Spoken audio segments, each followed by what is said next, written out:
Yes, wherein holiness should be applied practically in a practical sense, mga kapatid. So we talk about the motivations, the biblical references, why we are having this doctrine, the doctrine of holiness, mga kapatid. Ngayong gabing ito, mga kapatid, we will be talking about the areas wherein we can practically apply these principles. Well, there are two main categories that we could apply this. The first is the inward holiness, no? We can apply holiness practically inwardly. Then second is outwardly. So inward and outward holiness, that's the two areas wherein we can apply these principles in the Bible when it comes to holiness. So on the part of the inward holiness, that's the first area. And the second area is the outward. On the part of inward holiness, the number one on the list is attitude. Ugali, mga kapatid. So of course, that's inward, though it manifested outward, mga kapatid, but it is an inward man, yung ating ugali, mga kapatid. And it says in Ephesians chapter 4, verse 23, kung babasahin natin yan, hanggang 32, it is a discussion of the importance of the renewed spirit, the attitude. So let me read to you Ephesians chapter 4, verse 23 up to 32. So we're talking about attitude, mga kapatid. In verse 23 says, "And be renewed in the spirit of your mind, and that you put on the new man, which after God is created in righteousness and true holiness." Tinan niyo, mga kapatid, ha? Be renewed in the spirit, sabi ng verse 23. And then sinabi dyan, and put you on the new man. So we are born again. Tayo ay mga bagong nilalang na according to the Bible. By faith, mga kapatid. Which after God is creating in righteousness. This new man, this born again, was created by God in righteousness and true holiness. So nung tayo ay tumanggap sa Diyos, naging born again tayo, ang konsepto ng Diyos nung tayo ay ginawang bagong nilalang ay nasa konsepto ng katuwiran at ng kabanalan. Kaya imposibleng hindi lumalakad sa kabanalan yung taong totoong sumusunod sa Diyos. Kung talaga naglilingkod ang taong yan sa Panginoon, makikita mo sa kanya ang katuwiran at kabanalan. Kasi dun siya nilikha ng Diyos. Dun siya kinonceptualize ng Diyos. Nandun yung salvation, yung concept ng salvation. His righteousness was imputed towards us, and we became holy because the Holy Spirit is infilled us with the Holy Spirit. Verse 25, wherefore, putting away lying, speak every man truth with his neighbor. For we are members of one of another. Be ye angry, and sin not. Let not the sun go down upon your wrath. Neither give place to the devil. Let him that stole steal no more.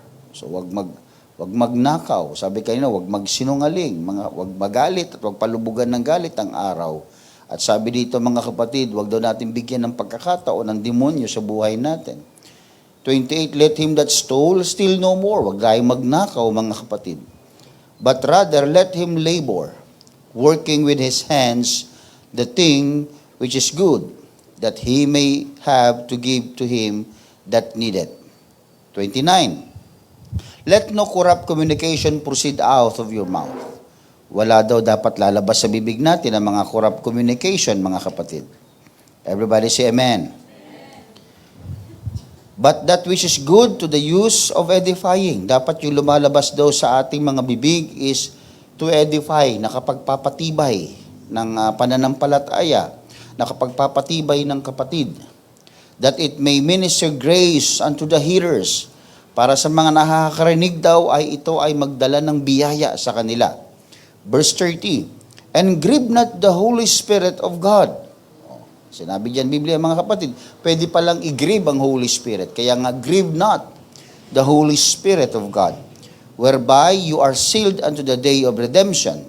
Let all bitterness, wrath, anger, and clamor, and evil speaking be put away from you with all malice. And be ye kind one to another, tender-hearted, forgiving one another, even as God for Christ's sake hath forgiven you. Tingnan niyo mga kapatid, yung diniscuss ni Paul dito sa book of Ephesians, sa Ephesian church. It means that our attitude should be kept, mga kapatid, doon sa konsepto ng pagkakalikha o pagkakaligtas sa atin ng Diyos. Anong konsepto niya? Ulitin ko, dalawa, righteousness and holiness. Kaya yung dalawang yun, nakikita yun palagi sa Christian. Kung talagang yung Christian is faithfully serving the Lord, nagmamanifest yun. Everybody say amen.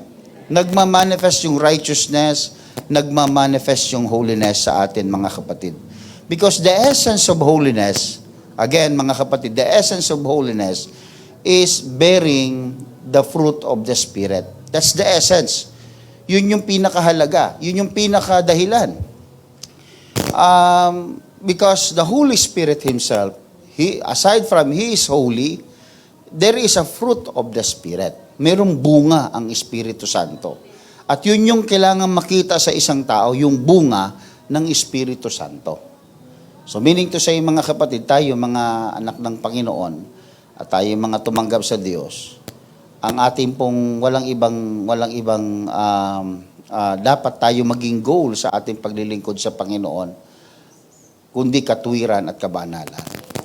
Kaya pag natitisod tayo sa katuruan ng katwiran at katuruan ng kabanalan, that is something parang iba. Parang lumalabas na we are not of God. Parang hindi tayo sa Diyos. Kaya inuulit-ulit natin ito, mga kapatid, para magkaroon tayo ng paalala sa ating mga sarili na we are not of this world.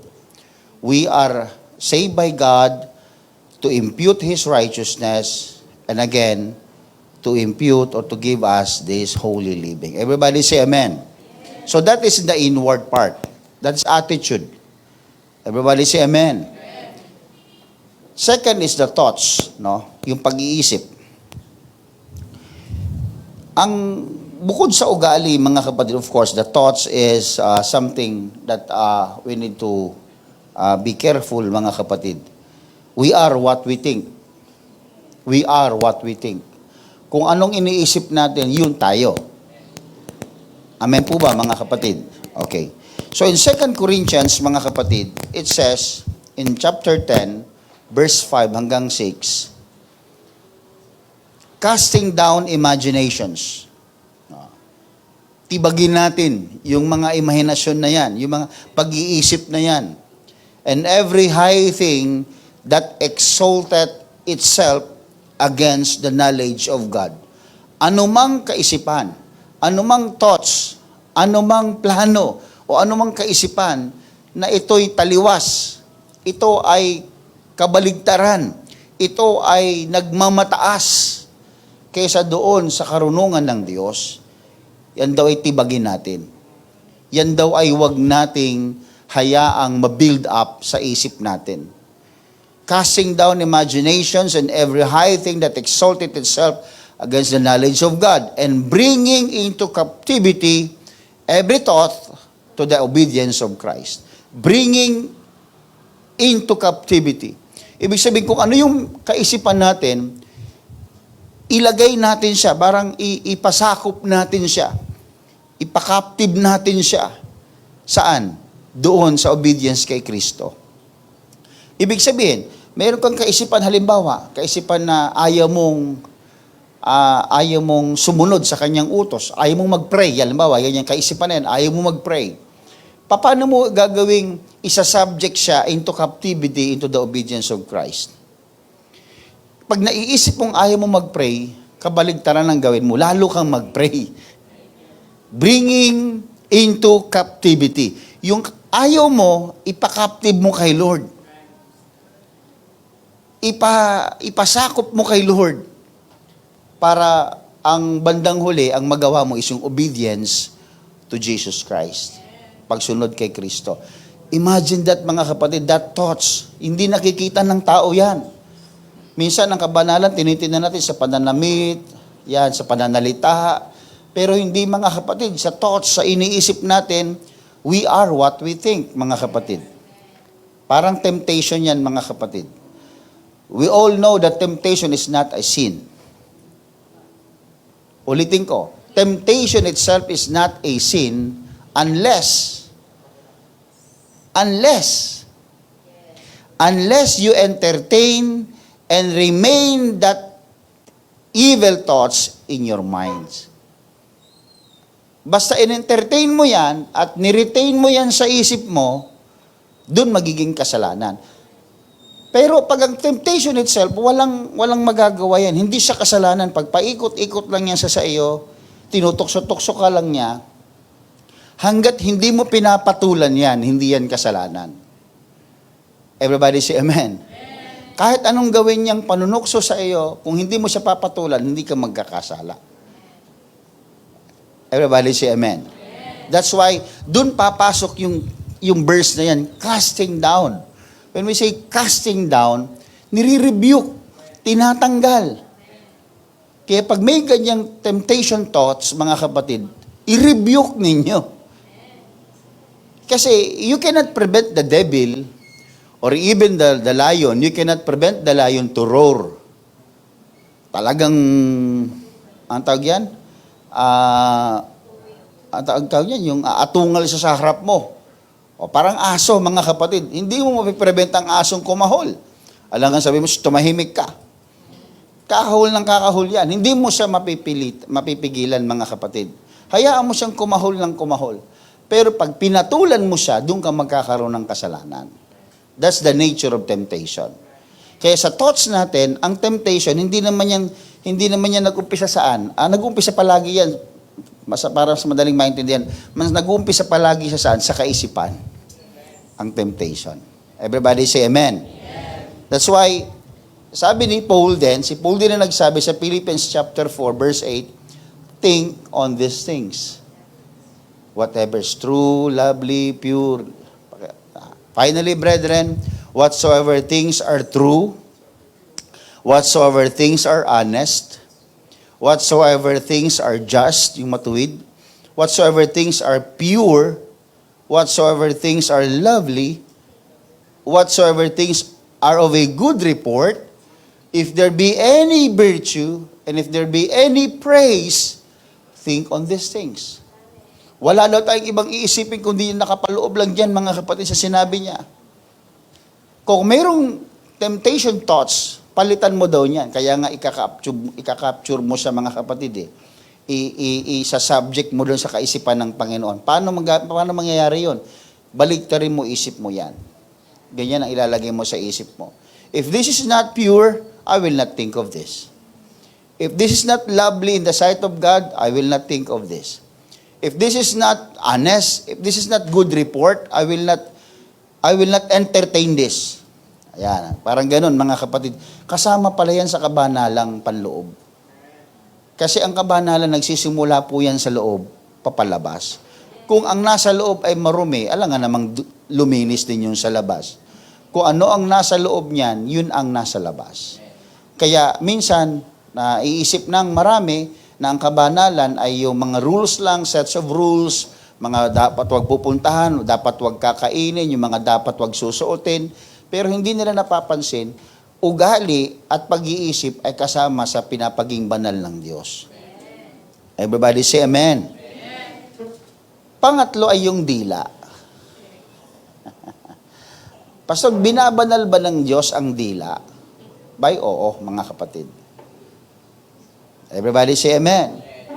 Kasi ang dila, mga kapatid, is a very deadly, a poisonous part of the body actually. And it can ruin many because of the small tongue.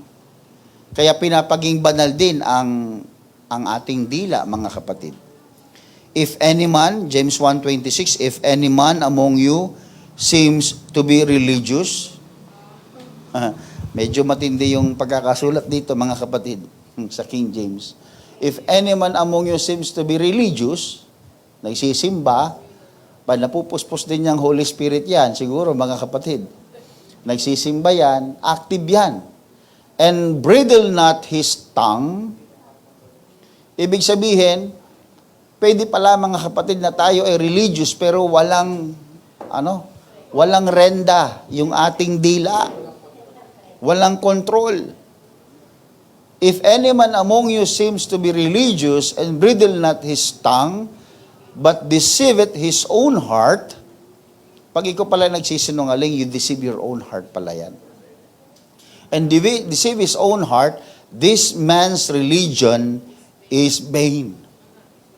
Kaya alam niyo, mga kapatid, yung isa sa mahirap sa atin, na nakikita natin sa marami, may mga marites, mga kapatid, na mga tao, mga Kristiyano, yung bang hindi sila mapakali pag hindi pinag-uusapan ng buhay ng iba. Yung bang parang hindi kumpleto ang buhay, yung araw nila, pag wala silang naikwento. At minsan, pag nagkwento, buti sana kung sakto. Pag nagkwento, may dagdag. Okay lang sana kung sakto.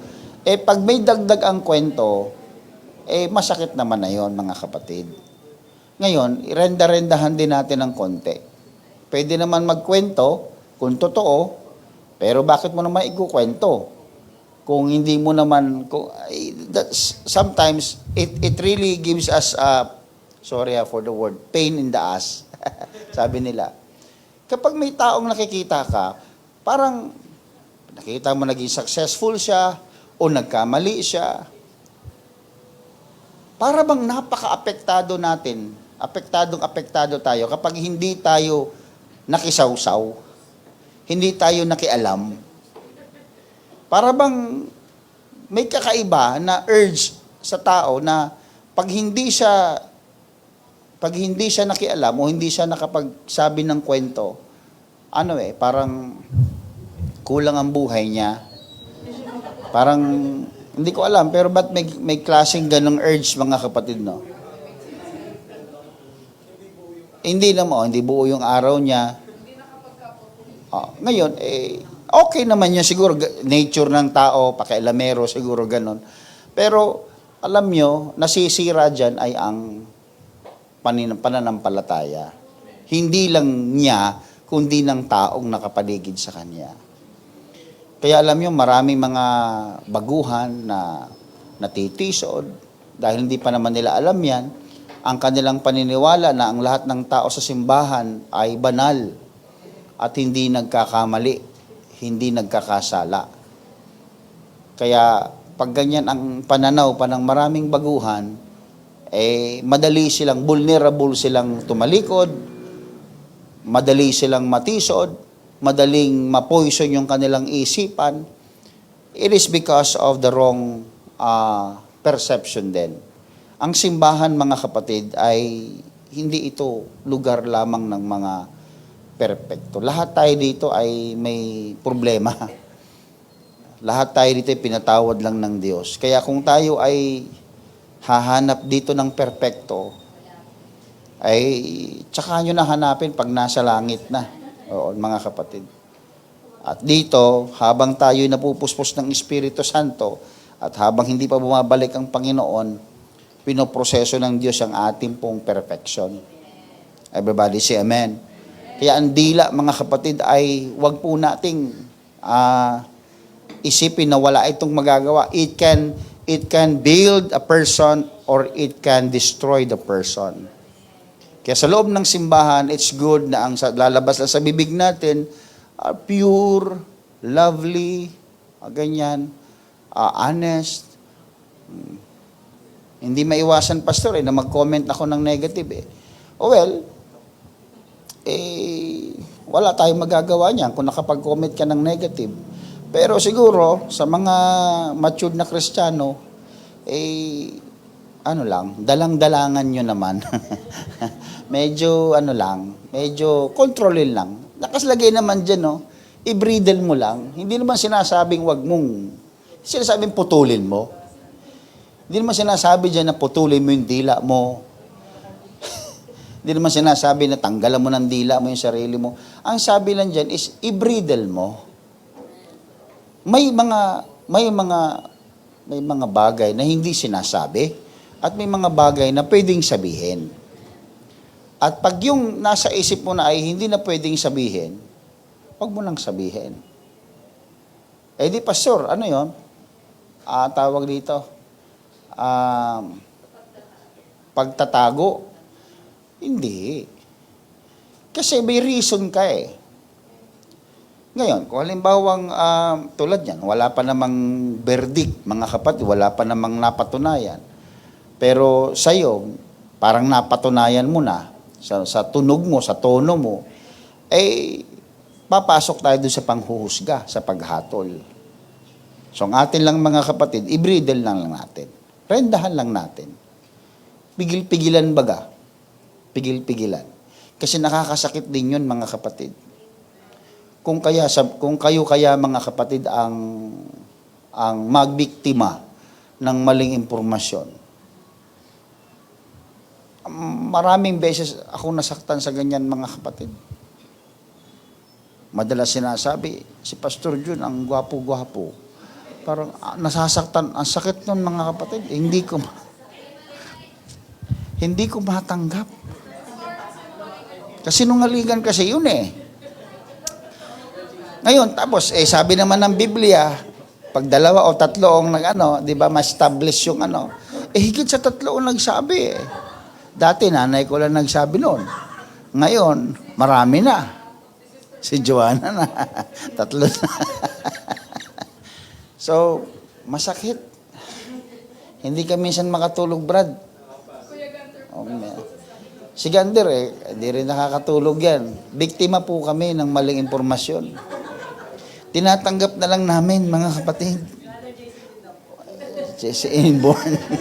Inborn. Hallelujah. Kaya minsan talagang grabing iyak namin sa devotion namin eh. Nasasaktan sa pugi kasi hindi kasi totoohan na eh. Hindi kasi kami ganun kapugi eh. Kaya sige lang. Biro lang yun mga kapatid. Ang point lang natin is we want to remind everyone that whether that is good or that is bad, it still hurts mga kapatid. Sometimes, you throw good words to the person and you feel na, good naman yung sinabi ko eh. But the question is that the right timing to say that good words? Baka mamaya, kahit maganda yung sinasabi mo, pero wala sa timing, di ba? Sabi nila, open rebuke is better than secret love. Nirebuke mo yung tao. Kasi nga, ang intention mo, mapabuti siya. Nirebuke mo siya. Tanong, nasa tamang panahon ba yung pagre-rebuke mo? Nasa tamang oras, nasa tamang lugar? Kahit tama yung sinasabi mo at matuwid ang sinasabi mo, i-timing mo rin. Kahit ba ang aso batuhin mo ng buto, tatakbo Subukan mo kahit buto yan na may kasamang laman-laman, subukan mong ibatong ganun yan, tatakbo Buto yung binato mo ha. Di ba dapat gusto niya yon? Sinalo niya lang, di ba? Hindi tatakbo siya. Ganon din ang tao. Kahit mabuti ang sasabihin mo, i-timing mo naman. Everybody say amen. Sabihin mo ng maayos or itiktinan mo sa lugar kung ano. Amen po ba? Kasama po yan sa kabanalan, mga kapatid. Pastor, hindi ko nagagawa yan. Medyo, okay lang. Mayroon pa naman tayong panahon. Kaya nga tinuturo ito. Hindi para tayo ay husgahan, kundi tayo ay paalalahanan na mabuti man o maganda yung, mabuti o hindi yung ating sasabihin, magandang magkaroon tayo ng pagrerenda sa ating sarili. Bridle your tongue. Pigilan, mga kapatid. Everybody say amen. Sabi dyan, we must avoid tale-bearing, yung paghahatid ng balita. Diba? Backbiting, pag nakatalikod, tira ng tira, pag nakaharap, nakangiti. Slander, ano yon, mga kapatid yon? Parang ano yun paninirang puri yun Sowing discord, swearing by oath, yan, yung nanunumpa. Ikaw, sinusumpa kita, hindi ka magkakaasawa. Ang grabe ka. Ganun yun. O biglang kumidlat pa. Di lalo nang naniwala yun. Diba? May ganon, mga kapatid. Meron pa, using the Lord's name in vain. Ginagamit ang pangalan ng Panginoon. Sa pangalan ni Jesus. Ikaw na parang ginagamit yung minsan, ang totoo nun, gusto mo siyang hiwaan Gusto mo siyang saksakin, hiwaan, saktan, gagamitin mo yung pangalan ni Jesus. Aba, mga kapatid, mali yun. Kaya, wag na lang talaga sana magsalita. Kasi, babalik sa atin yun Pronouncement of curses, reviling, lying, idle words, pati yung mga salita, mga kapatid, na wala namang katuturan, minsan may mga kanya-kanya tayong habit, mga kapatid. 'Di ba? Yung bang ina-adapt natin yung lingwahe ng sanlibutan. Ano ka ba? Ang dami mong tsorba-tsorba. Ano yung tsorba-tsorba? Ang dami mong anik-anik. Ang dami mong... ano ba yun? Tsorba-tsorba. Tingnan nyo sa Google kung may tsorba. Hindi nga, tinan mo. Hanggang sa minsan nga, yung sanlibutan ginagawa, ina-adapt yung yung widely known terminology. Ina-adapt na ng Google. Nandun na rin minsan sa sa Wikipedia. Nandun na rin minsan. Ano yan, mga kapatid? Mga idle words, suggestive, indecent, or obscene speech. Iiwasan po natin yon. Minsan yung mga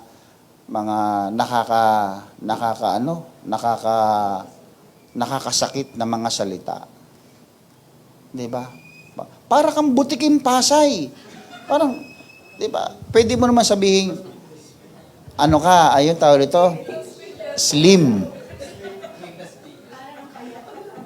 Butiking Las Piñas. Kasi Pasay malayo. Oo. Ikaw naman para kang sabi ni JB, Peppa Pig. Salamat sa Peppa Pig, sabi niya. Masarap Peppa Pig, baboy, sabi niya. Peppa Pig, baboy yun, di ba? Hindi niyo alam yun. Si Peppa Pig, ganun yung niya na minsang may pagkain doon. Ulo ng baboy. Sabi, ano yan, Papa? Ikaw, Peppa Pig. Kasi hindi ko maalam, pwede sabing, ulo ng baboy. Gano'n, sabi, Peppa Pig. Kwento niya sa marami. Salamat sa Peppa Pig, baboy. Masarap, sabi niya. So, minsan, nagkakamali tayo, natuturo natin ay katatawanan, ay kinalalakihan ng bata. Pero wag po natin gagawin yon. Especially yung cursing, mga kapatid. Yung pagmumura, hindi dapat yan na sa atin. Amen po ba? Pag meron tayong mga ganyang salita, 'di ba, may mga taong nangangako sa iyo, ganyan. Ano yung tinuro ko ng linggo sa inyo? God is my witness. Yan na lang yun. Pag sinabing,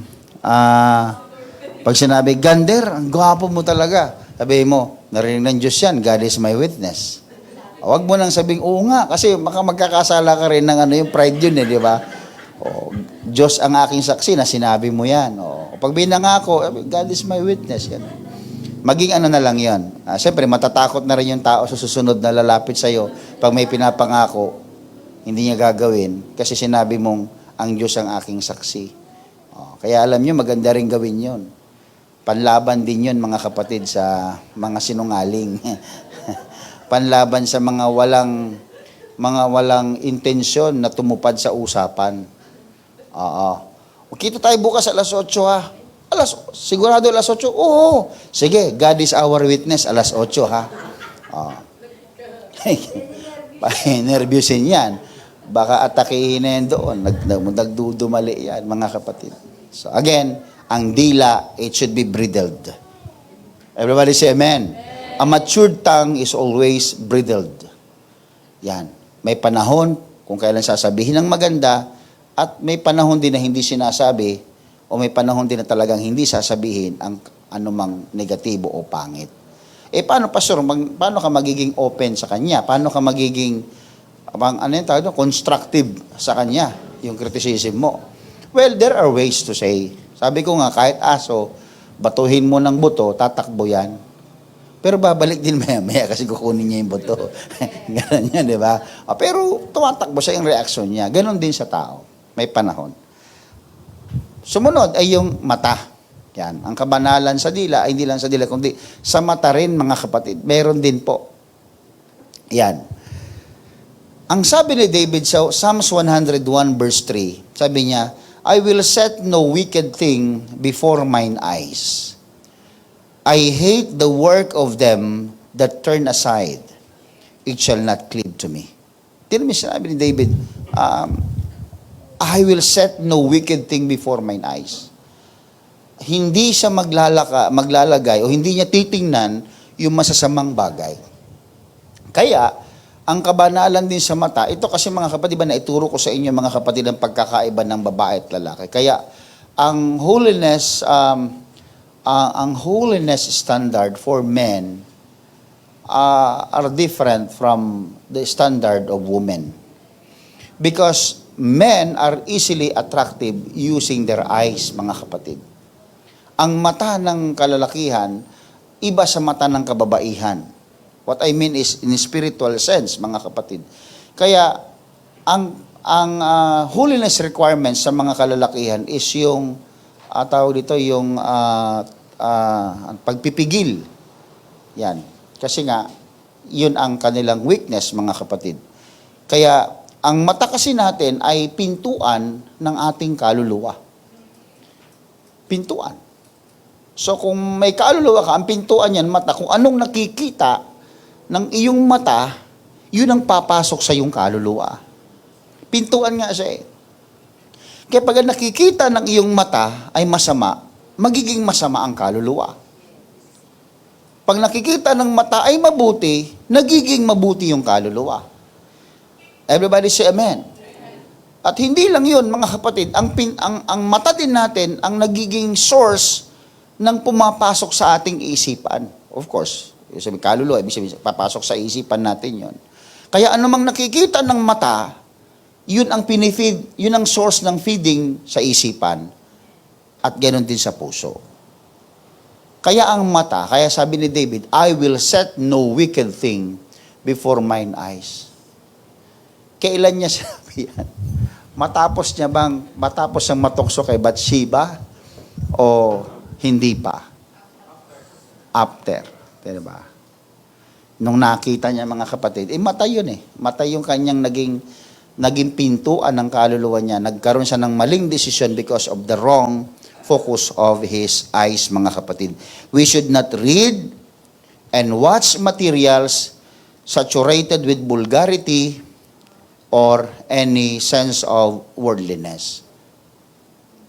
Huwag mong kaya magbabasa ka na rin lamang, bakit pa comics?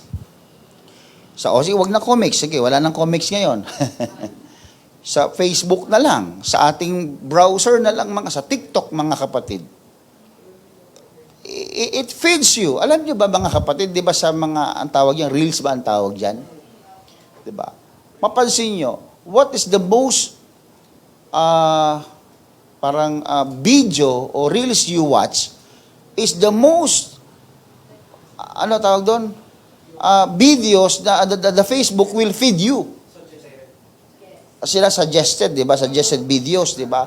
Nanood ka about, preaching. May nagpipreach. Oo. Oo.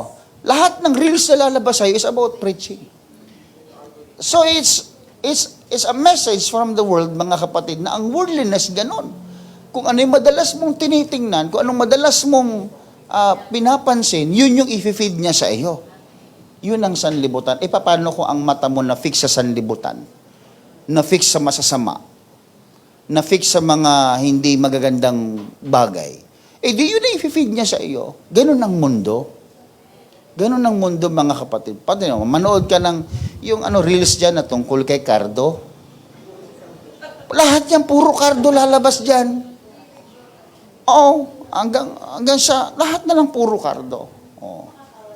Napansin ko rin yun sa, totoo pala ganun, yung pala ang ang reels. Kung anong madalas mong pinanonood, may suggested videos siya na susunod mong panonoorin. Yung pala yun, no? This media subtly undermine spiritual values and priorities and feed carnal desires. Kaya pag hindi tayo nag-iingat sa mga kabataan, sa mga kapatiran natin, kung ano yung finifeed natin, ano yung mga media na pumapasok dyan, mga videos na pumapasok dyan, binabasa natin, yun yung nagiging buhay natin. Ang hilig mo sa mga, tawag dyan, telenovela. Kaya tinan mo yung buhay mo rin, ang drama-drama. Hindi ako nagbibiro, mga kapatid. Bakit mabiling-mabili yung ginagawa ng mga incheck? Alam niyo yung ginagawa ng incheck ng mga reels? Ano tawag doon yung short stories? Naku, mga kapatid, nabiktima ako isang beses dyan. Ang ganda ng storya. Alam mo yung istorya ng mga Asian stories. Inaapi, mayaman pala. Di ba? Ganun yung gusto natin di ba? Inaapi siya, mayaman pala siya. Tapos ikaw naman, uy, sayang naputol. May option, magbabayad ka. Sabi ko, magkano to? Uy, parang 20 pesos lang naman 50 pesos, pwede to. Click ko naman. Binawas sa GCash ko. Loko-loko rin yung binawas sa GCash ko, napanood ko. Pero ilang episode lang. Ang dami pala nun. Ay, kung may ibang option, sabi ko, gusto talaga mapanood to, maganda to may ibang option doon, pag pinanood mo yung ads, pag nanood ka ng ads, meron ka mga 1 o 2 episode na bibigyan ka niya ng free. Ay, okay pala to Pinanood ko yung mga ads. Talagang tsinaga ako, ang tagal. Hindi ko rin natapos. Kasi ang haba yan, sabi ko, yung pala yung niya. Hindi lang ubusin ng oras, kundi yung addiction. Kukunin niya na yung oras mo. And then sabi ko, teka lang, mali na ito. Alam mo, ginaya ng mga Amerikano. May mga naglalabasan ngayon, mga short stories, mga Chinese ang nauna. O, di ba? Magaling talaga itong mga i-check dito, mga kapatid Magagaling sila. Tapos, pero wala akong nakitang gumawang Pilipino. Talagang pangit. Meron ba? Pilipino? Pangit gumawa nun. Hey, alam na alam nyo. So, ang point ko dito, mga kapatid, is what? It feed carnal desires. Yun naman point ko doon Yung bang gusto natin na i-apply sa buhay natin, hindi lang nila alam. Nagdi-desire ka tuloy na, pag ako, yumaman. Parang ipinapattern mo na yung buhay mo doon sa kathang isip. At kung mayroong mang nangyayaring totoong ganon, hindi ikaw yon. At imposible maging ikaw yon. Kasi maputi. At saka payat. Chubby ka kaya. Joke lang. Kaya talaga, pinahasaya ko lang kayo. Kamay makamatisod. Again, let us watch our eyes, mga kapatid. Matthew chapter 6. Let us watch pala. Let us observe pala. tingnan mo ang iyong mata. Parang mo sa salamin, no? Pwede naman. O, di ba? Kayo, ha? O, sa salamin, pwede. Okay. Yung mga pilosopo pupunta sa impyerno yan. Kaya kayo, sige kayo. Yan, tingnan nyo. Matthew chapter 6 verse 22 hanggang 23. The light of the body is the eye. Ang liwanag daw ng katawan ay ano? Mata. Kaya pag wala kang mata, madilim ka. Hindi, joke lang. Ang sabi niya, the light of the body is the eye. Tingnan nyo sumunod. If therefore thine eye be single, thy whole body shall be full of light. Hindi ibig sabihin single, isa lang. Single eye, gano'n. Hindi. Sabihin isa yung focus. Hindi yung kayo talaga, mga ano kayo eh. Alam nyo, magbasa-basa rin kayo minsan ng Biblia, mga kapatid, para maging maayos ang isipan ninyo. If thine eye be single, ibig sabihin single focus, thy whole body shall be full of light. Sige, of course, focus sa Panginoon. Verse 23. But if thine eye be evil, yan, thy whole body shall be full of darkness. If therefore the light that is in thee be darkness, how great is that darkness? Kaya nasa mata natin kung anong liwanag na gusto natin sa buhay natin. Kaya pansinin nyo, may mga tao nagsasabi, hindi ko na pastor ang alam ang gagawin ko sa buhay ko. Yun ay indicator. Yun ay indikasyon na ang kanyang mata sa iba nakatingin. Kung si Kristo ang liwanag at kay Kristo ka nakatingin, imposible na maging madilim ang buhay mo. Kaya pag may taong lumalapit sa'yo, kaibigan, best friend mo, hindi ko na nga alam ang gagawin ko eh. Hindi ko na alam ang buhay ko. Parang ang dilim-dilim ng buhay ko. Parang hindi ko alam ang direksyon. Yan, indikasyon yan na hindi siya nakatingin sa Diyos. Pero pag ikaw nakatingin sa Diyos, pag ikaw may salita ng Panginoon na nakikita mo ang kaluwalhatian ng Diyos, nakikita mo ang pangako ng Panginoon, magre-reflect yun sa buhay mo. Kaya kahit gaano kadilim yung situation ng buhay mo, maraming problema, maraming bayarin, maraming mga pagsubok, pag nakatingin ka sa liwanag, sa pangako ng Panginoon, mabibigyan ka rin ng liwanag, mabibigyan ka ng assurance, okay lang yan. Kinakausap mo sarili mo, okay lang yan. May biyayang dadaloy sa mga susunod na araw. Okay lang yan, nangako ang Diyos sa akin. So, meron kang reflection pabalik sa sarili mo. Dahil ang mata natin ay pinapaging banal din ng Panginoon. Kaya kayo din, mag-ingat kayo sa inyong tinitingnan. Mag-ingat kayo sa inyong pananaw. Kasi doon din magre-reflect yung inyong pamumuhay. Everybody say amen. Kaya may tao na kahit gaano karaming pagsubok, pansin mo, diretso pa rin siya. Maliwanag pa rin ang pananaw niya sa buhay. It is because of his eyes or her eyes is focused or single sa Panginoon. Nakafocus lang sa Panginoon, hindi sa sanlibutan. Everybody say amen. Clap your hands to the Lord. Now, let's go to the outward appearance. So we have done with the eyes, with the tongue, with the thoughts, with the attitude. That's the inward holiness. Now, for the outward holiness, mga kapatid, especially the appearance, yung ating panlabas, na pananamit, yung buhok, ganyan, yung sinusuot natin. Sa kasuotan, mga kapatid, nagre-reflect dito yung pagkatao mo sa pananamit mo. Naniniwala ba kayo doon? The way how you dress up is the way how you see yourself, or the way how should I see yourself, your inside you, yung kaloob-looban mo. Kaya kung ikaw ay disente kung manamit, alam niyo na ibig ko sabihin. Disente yung pagkataong loob niyan. Nasa pananamit din, mga kapatid eh.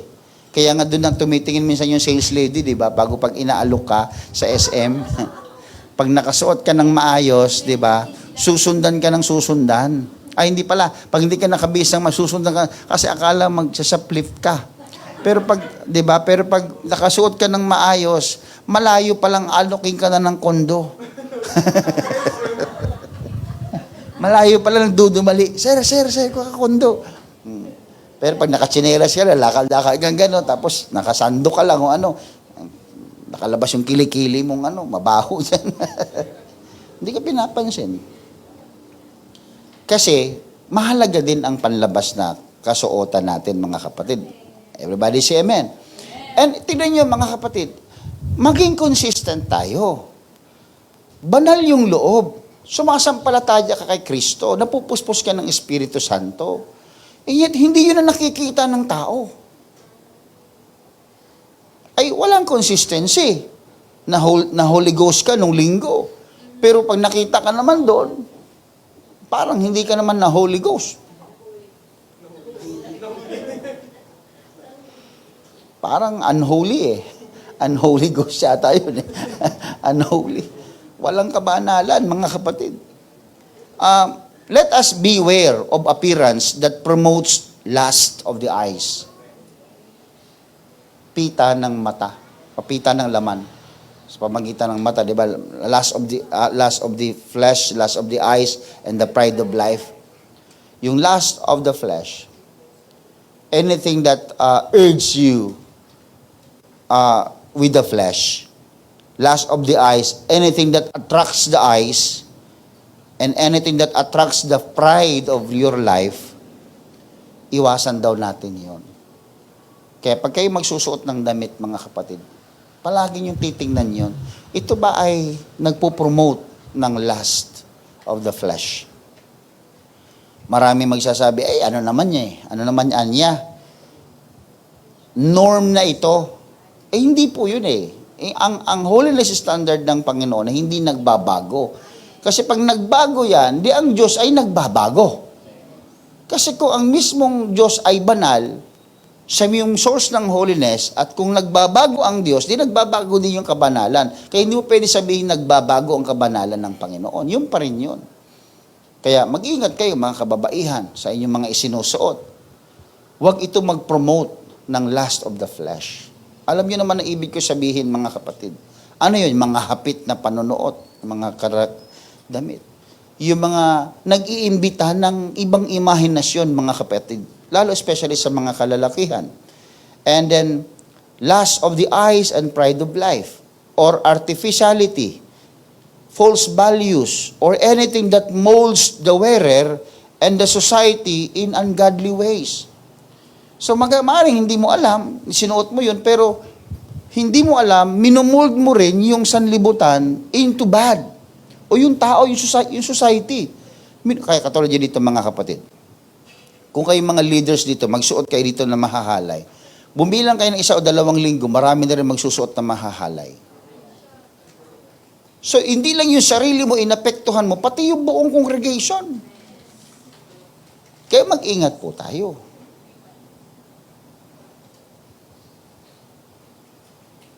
Si pastor, masyadong stricto naman sa well, kung ikaw ay bisita, ikaw naman ay hindi mo naman alam ang doktrina, okay lang yon. Pero hindi ibig sabihin nakita niyo yung bisita nagsuot ng ganun, kinalingguhan, nagsuot din kayo.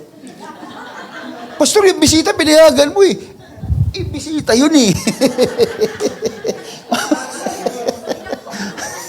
Masyado naman kayo. Hayaan niyo siya. Oo. Kukuha ka lang ng simpatiya eh. Pero hindi po, mga kapatid. Pagbisita, understandable yun. Okay lang yun. Pero wag niyong iparamdam sa kanya. Kasi kung kayo man, mga kapatid, ang lumagay sa kanyang katayuan, pagpasok niya, nakapalda lahat. Siya nakapuruntong. Anong gagawin ninyo? Pagtitinginan niyo siya? Ay mag-ingat tayo, mga kapatid. Kung gusto niyo maligtas yung kaluluwa ng tao, wag naman ganon. Iparamdam niyo sa kanya, it's okay. Tabihan niyo, kausapin niyo. Wag niyo tingnan ng parang palagi nakaganon ka sa... hindi na babalik yan. Kinukurik pa nga eh. Everybody say amen. That's why in Deuteronomy chapter 22 verse 5, it says, the woman shall not wear that which pertaineth unto a man. The woman should not wear that pertaineth unto the man. Neither shall a man put on woman's garment. For all that do so, lahat ng gumagawa nito, are abomination unto the Lord thy God. This is not abomination to the pastor. This is not abomination to the church. This is abomination to the Lord. Kaya hindi ito standard ni pastor. Hindi ito standard ng UPC. Hindi ito standard ng leaders o sino man sa simbahan. This is according to the will of God. Ayaw ng Diyos na tayo, kababaihan, nagsusuot ng kasuotang pangkalalakihan. Doon pa lamang may distinction na ang Diyos eh. Sa gender pa kaya? Damit ang pinag-uusapan. Tingnan nyo, sa damit pa nga lang, stricto na si Lord. Sa gender pa kaya? Nakukuha nyo yung logic, mga kapatid? Hindi naman tatlong sinabi dyan ah. Mayroon bang medya-medya dyan? Dalawa lang. Babae, huwag magsusuot ng kasuotang panlalaki. Lalaki, huwag magsuot ng kasuotang pambabae. Period. Bakit? Kasi ang gumagawa nito ay, ano sa Tagalog? Ano kasukal-sukal? Kasuklam-suklam. Kasukal-sukal ka dyan. Sukal, masukal, parang madamo yun, di ba? Kasuklam-suklam. Tama ba sa Tagalog, kasuklam-suklam ba? Ayan o, kasuklam-suklam kay Yahweh na inyong Diyos. Wow. Kasuklam-suklam. Alam mo yung suklam-suklam? Sige. Suklam. Sige, sabihin natin suklam. Magbigay kayo ng example na nasusuklam kayo. Yung bang parang bumabaligtad yung hinahalo yung kalamnan mo pag nakikita mo? O, di ba? Kanal. O ano pa? Dumi. Di ba? Kayo ba nakakatulog sa tabi ng dumi? Hindi, di ba? Talagang babalik. Yun, suklam. Ayaw mo, namumuhi ka. Nagagalit ka, ayaw mo. Nasusuklam ka. Nandidiri ka. Ganyan ang pananaw ng Diyos. Mga kapatid, that is written in the Bible. Hindi si pastor talaga, maraming tatamaan sa ganyan. Sorry, mga kapatid, pero hindi ko naman, this is about adornment. This is about pananamit. Amen. This is not about me teaching kung anong gusto ko, mga kapatid, no. Mayroong tamang kasuotan. Beware of your appearance, mga kapatid. Tanungin nyo, is it modest? Ito ba ay decente? Ito ba ay proper? Ito ba ay unpretentious? Ito'y tumutukoy sa hindi lang ugali, mga kapatid, kundi sa pananamit nga, di ba? Pag pupunta ka sa kasalan, halimbawa, alam niyo naman pag sinabing kasalan, decente. O ikaw, nakasando ka. Tapos naka-boxer short ka. Di ba? Wow. Init na init ka, di ba? Pupunta ka sa kasalan, mga kapatid. Is it rejecting ornamentation? Ano yon? Yung masyadong maraming palamuti sa katawan o sa damit mo. Parang halimbawa, ornamentation, hindi lamang yan sa sa mukha natin, di ba? Hindi nga nagli-lipstick. Sorry ha, kung may nagli-lipstick, mga kapatid. Dadaan lang ako, mga kapatid, ha? Huwag kayong matitisin sa akin, please. Dadaan lang ako, mga kapatid. Okay. Tabi-tabi po. Dadaan lang po, Hindi nga mapula ang lipstick. Ay, hindi, lipstick. Ang labi, maitim naman ang kilay. Parang, hindi, sabihin na natin, okay lang yung pantay eh. Alam mo naman kasi normal at hindi eh.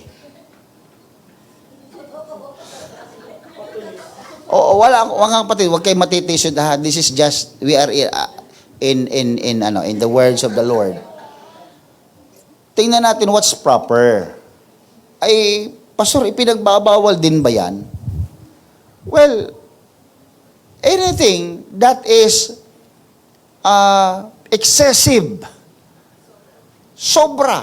Sa ornamentation, hindi lamang sa damit, kundi sa maging sa iyong itsura.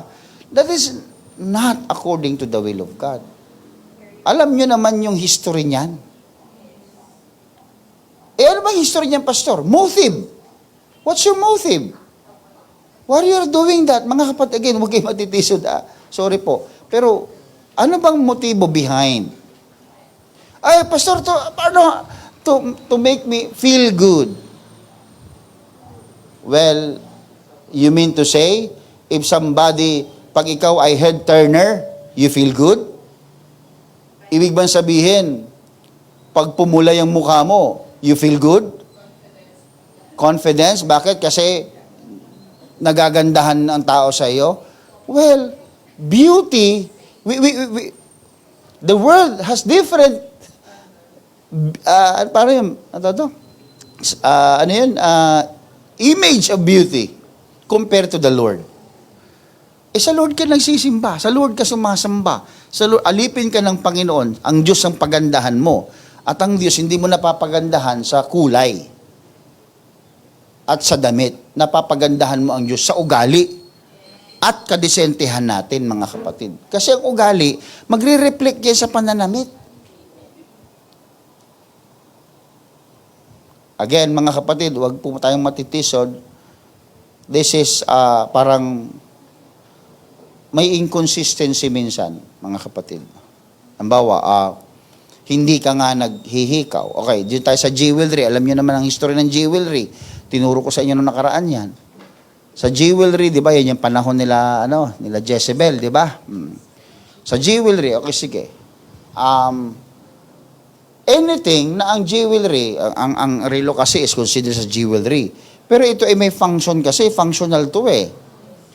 Hindi ito basta lang nilagay ko. Yung iba, bukod may nakalagay dito, may nakalagay pa dito. Ano yun? Pwede ba magdalawa ang relo? Alauna dito, alas 12? Di kasi, double time. Lukang talaga ito. Health tracker?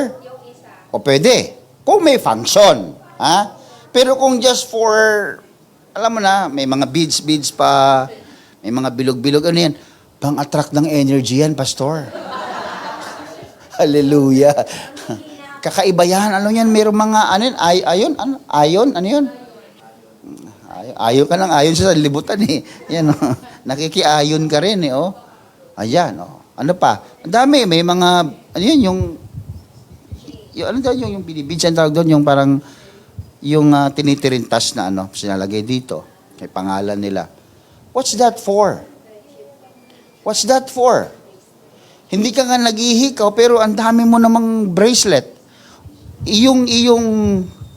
Ang tawag doon, ang wedding ring is functional din. Saka nakakita ng wedding ring, puno yan lahat yan. Ang dami mong asawa.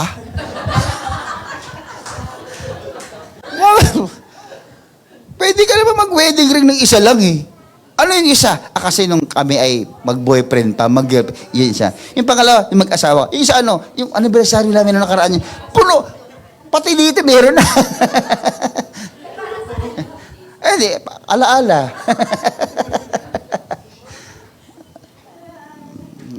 Pag yun, mga kapatid, ay excessive ornamentation na, hindi na sa Diyos yan. You are trying to give impression sa marami na ganon nga, meron kang gustong ibig sabihin. Kaya is it rejecting ornamentation? Is it moderate in cost? Relo nga. Sorry ha. Relo nga. Pero wala namang masama kung Rolex.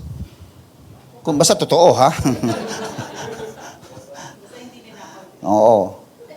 Kaya may tanong sa akin, Pastor, meron akong pambili ng Rolex, anong pakialam nyo? May ganoon sa akin nung nagba-Bible study ako dati.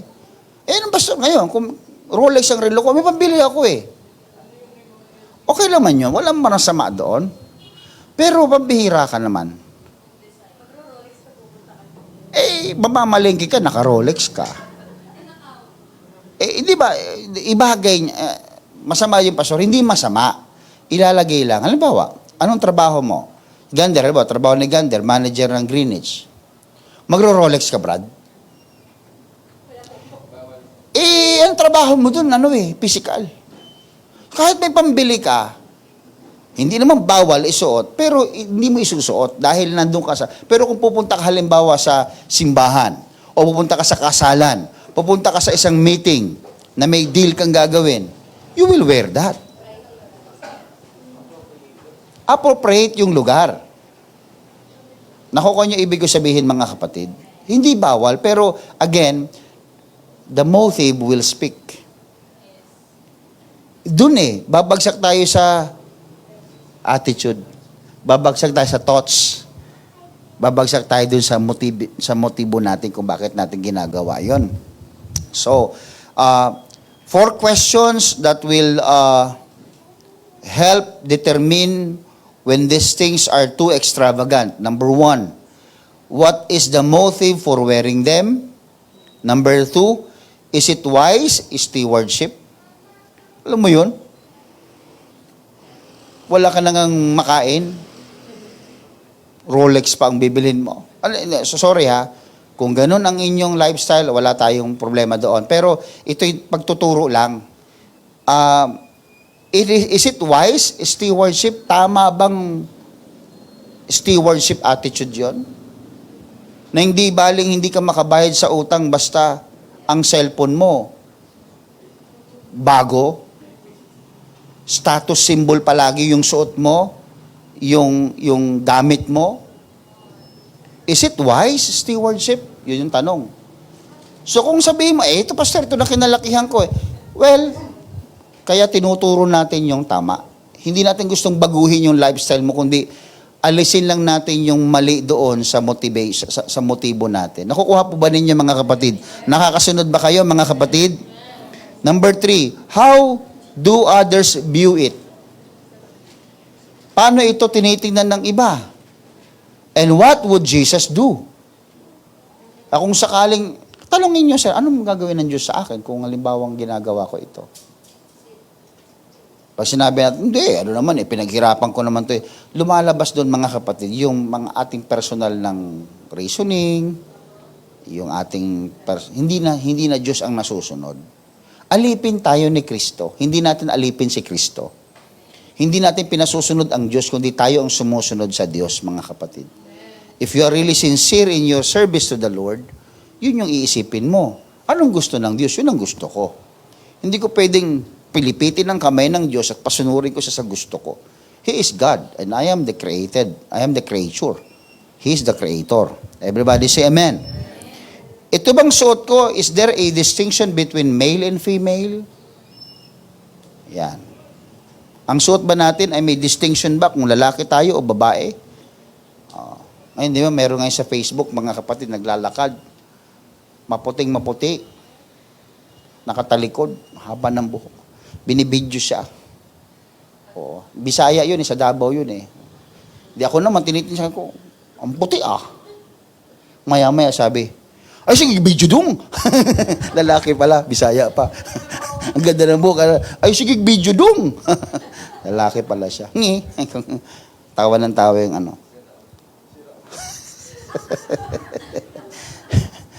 Ang sinasabi natin, may distinction ba? Kung lalaki ka o babae sa sinusuot mo. Men must be careful to avoid effeminate styles and women's masculine styles. Lalaki, ang kilos mo dapat lalaki, ang suot mo dapat pang lalaki. Amen po ba? Wag yung lalakad ka, lalaki, kikending-kending ka dyan. Ba naman yan? Ipinagliha ko sa pato, pastor . Di wala tayong magagawa. Ay, mayroon tao kasi pinaglihi sa pato, yung lalaking lalaki, pero okay lang. Pero sa pananamit, mga kapatid, wag naman ganon. Yung bang, yung ibang mga kapatid, mga kalalakihan na, may pagka, feminine, magsusuot pa yun ng padding sa puwet. May nakita akong gano'n sa Facebook, nagsusuot ng padding sa puwet para, anong meron doon? Ako nga, wala ko ng putik. Buto na nga lang ito . Minsan nga, pag nakatakin ako, nahihiya ako . Bakit wala putik? Nalalaglag yung pantalon ko. Walang kurba. Diretso lang. Eh, wala akong magagawa eh. Alam ko na maglagay ako ng padding. Wala akong magagawa eh. Ito talaga katotohanan eh. O, buti pa kayo, ikaw Gander, may ano ka pa, di ba? Ikaw Brad, meron. Meron? Oo. Kaya minsan ginagawa ng iba, nagpapakapal ng pitaka. Again, since God asked women to have long hair, they should not trim it or otherwise seek to shorten it deliberately. Kaya kung kababae kayo, huwag niyong paiksian buhok niyo. Kung lalaki naman kayo, huwag kayo magpahaba ng buhok. Kasi lalaki kayo eh. Kahit anong gawin, lalaki kayo. Hindi ka sure, pastor.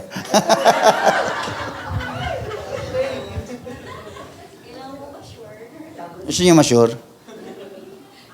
Pumasok ka sa CR. Tingnan mo. Anong nakalagay? In Jesus name. Pag may keychain niya, lalaki ka. Yun lang yun. Walang ibang distinction. Kaya huwag niyo nang lokohin ang sarili ninyo. Pasok kayo sa CR. Lalaki ba ako, Lord? Babae. Pasok ka sa CR, tingnan mo. Ay, lalaki nga ako. Yun lang. Lumabas ka, sabi mo, lalaki ako. Ayan.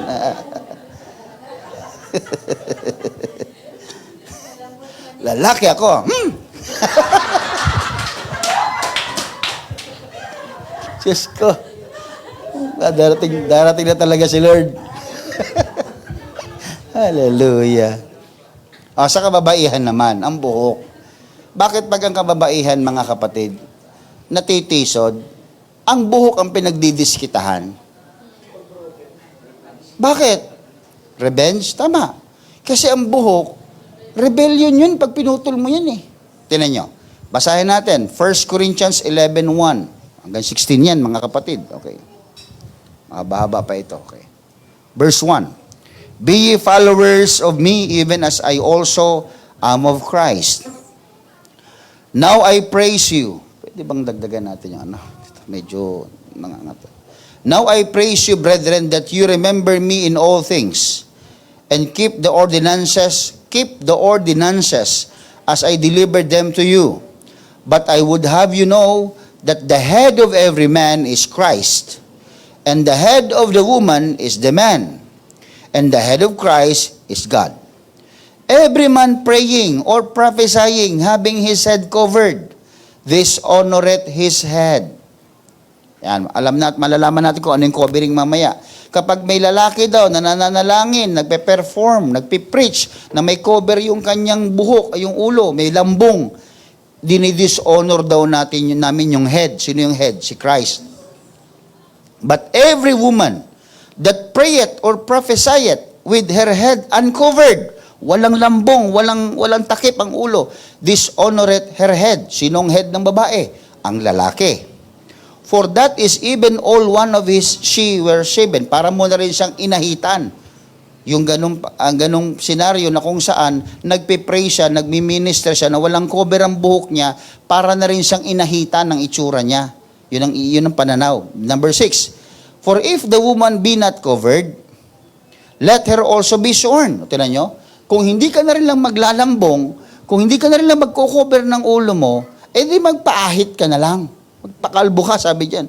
But if it be a shame for a woman to be shorn or shaven, let her be covered. Siyempre, nakakahiya naman nga daw sa babae, ang putol, ang buhok, at shave ang ulo niya. Kaya dapat ang babae daw nakakover. Verse 7, for a man indeed ought not to cover his head, for as much as he is the image and the glory of God, but the woman is the glory of man. For the man is not of the woman, but the woman of the man. Alam naman po niyo yung history, mga kapatid. Nilikha ang babae para sa babae. Kaya ang head ng babae ay ang lalaki. Verse 9, neither was the man created for the woman, but the woman for the man. Verse 10, for this cause, dahil dito, may order of creation, mga kapatid, sinasabi dito.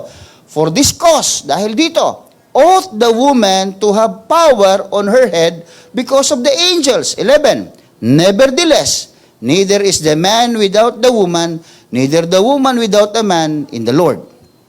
For as the woman is of the man, even so is the man also by the woman, but all things of God. 13, tinan nyo, ito na. Judge in yourselves. Yan, kayo musga. Is it comely that a woman pray unto God uncovered? Pwede ba na mag-pray yung babae na walang cover? Do not even nature itself teach you that if a man have long hair, ang lalaki may mahabang buhok, it is a shame unto him. Kahiya-hiya sa kanya. Kaya kalalakihan, huwag kayong nagpapahaba ng buhok na para kayong, yung rakista na ang haba, ay kasing uso-uso ngayon. Pinapahaba ang buhok. Naku mga kapatid, mag-ingat kayo dyan. K-pop, yan. Oo. K-papangit nyo naman. Diba? Verse 15. But if a woman have long hair, tinan nyo ha, if a woman have long hair, mga kababayan, makinig kayo, it is a glory to her. Bakit? For her hair is given for her for a covering. Yun yung sinasabi kanina sa unang bersikulo, na ang babae huwag magbi-minister sa Lord na walang lambong, walang cover. Ano yung cover natin na yun? Buhok. Your hair is given for a covering. Pakibalik, sister. Nawala na. Nanununo na naman tayo dito. Ayan na. Nawala na ulit. Okay. If a woman have long hair, it is a glory for her hair is given for a covering. 16. But if any man seem to be contentious, mayroong mang tao dito. Ang tawag doon? Contentious. Ano man contentious sa Tagalog?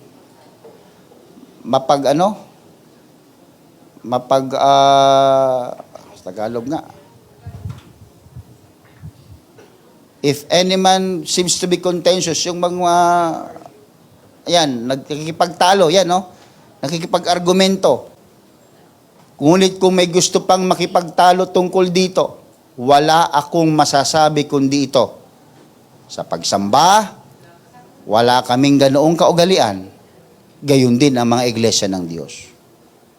Ibig sabihin, you are not belong to the Church of God and you are not a worshiper.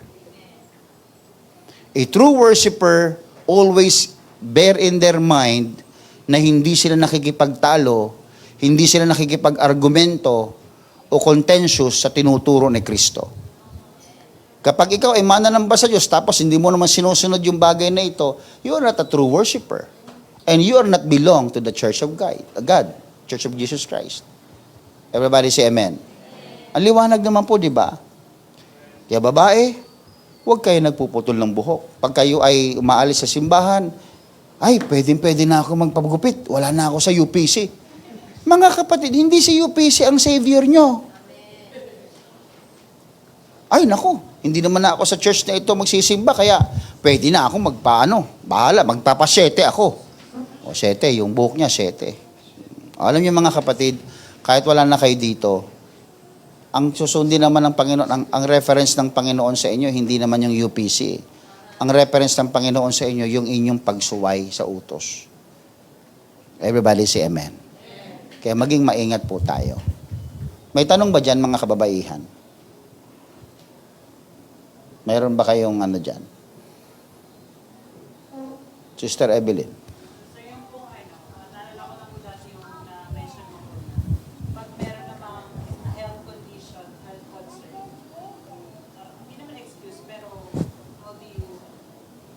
Kung ikaw ay may cancer at ikaw ay kinekemo, alangan namang ibalik mo yung buhok mo. Nauubos ang buhok pag kinekemo. Hindi na natin yun. Nature yun Nature yun. Ibig sabihin nun, pag ikaw ay may sakit, ikaw ay kinekemo, may medical procedure na ginagawa sa'yo at nalagas ang buhok mo, nakalbo ka, hindi mo naman ginusto yun Diba? So, hindi yun counted doon. Kaya pag may medical condition ka at ikaw ay naglalagas ang buhok mo, hanggat hindi intentional, hanggat hindi ikaw yung nagdidesisyon na gawin yon, o mangyari sa'yo yon, wala kang problema doon. Ano pa mga kapatid? Sister Rhea. Yung ano po, sa mga, like, sa headband, for example, may parang sobrang, Mhm. yung suot, Mhm. glittery, tapos, or di kaya sa mga brooches na madaming bato-bato dyan, Mhm. or kahit ipin, or yung relo na parang siyang bracelet, pero ano po yung, Wala. Kaya kung ang relo mo ay parang bracelet, kung yan naman ay functional, yan ay for function, may function yan, okay lang yan. Kahit pa ang itsura niya ginto o ano, may function yan okay lang. Pero, again, it will go back to the motive. Okay, headband mo. Ang headband mo, ang ribbon mo, kasing laki ng TV. Uy, para kang si Vice Ganda. O, di ba? Parang kasing laki ng, ito, TV, ganyan. Kalaking, yung headband mo, ganyan yung, ikaw ba na may matutuwa dyan? Sino ba namang tao na normal ang pag-iisip? Mag-headband ka, ganyan kalaki yung dekorasyon sa headband mo. Ang ipit mo, ganyan din kalaki. Alam niyo yung si Carla, nung kumuha ng kotse, may ribbon doon. Sabi nila, yun daw ay headband ni Sister Evelyn. Pag yun, talagang yun ay mali. Mas malaki pa sa'yo yung ribbon. Pamaskot. Ano ka maskot? Yes, siyempre, ibagay mo rin. Yan ay mali na yon. Sabi mo, anong pakialam nyo? Naman to maganda sa tingin mo, pero sa marami, hindi. Tsaka hindi ka aya-aya yon. Ngayon, may mga bling-bling ganyan. Pag excessive, pag sobra, yun na yung ating ikinokorek. Hindi naman bawal. Pero sinasabi lang natin, ano bang message niyan sa iba? At anong message mo sa marami? Bakit mo sinusuot yan? To make yourself more appealing, more attractive sa iba? Well, you are serving people na. Sa tao ka na naglilingkod. Hindi na sa Diyos. Kasi gusto mo nang i-appeal ang tao, hindi na ang Panginoon. Ano pa? Tanong. Sige. madami nagtatanong sa akin, bakit bawal daw mag-cuties sa babae? Bawal mag-cutex? Hindi bawal. Basta colorless. Like, for example, skin tone, like brown, or bakit daw bawal? Well, okay. Kayo sumagot, sige. What if your nails are red? Sige, red or any color na matingkad, Sige, kayong sumagot, kababaihan. What does it mean? Sister? Okay.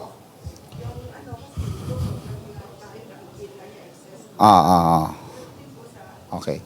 Okay, sige, yun ang paliwanag niya. Kayo dyan, anong dahilan? Anong gusto niyong ibig sabihin? Bakit pag gano'n na pwede namang colorless? Bakit ba pag wala bang kulay ang kuko ng babae ay pangit? Tanungin ko kayo, pag wala bang kulay ang kuko ninyo ay pangit? Kasi kung pangit yan sa mata ng Diyos, dapat nung pinanganak tayo, may kulay na yung kuko natin. Kung gusto ni Lord na talagang pagandahin ng kuko natin, bakit colorless yan? Para ano? Para makita nyo yung mga lupa-lupa dyan. Yung mga libag-libag.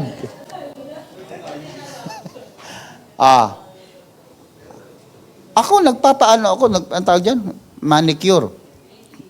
Cleaning. Pastor, sir, may cutex. Lagyan mo yung colorless.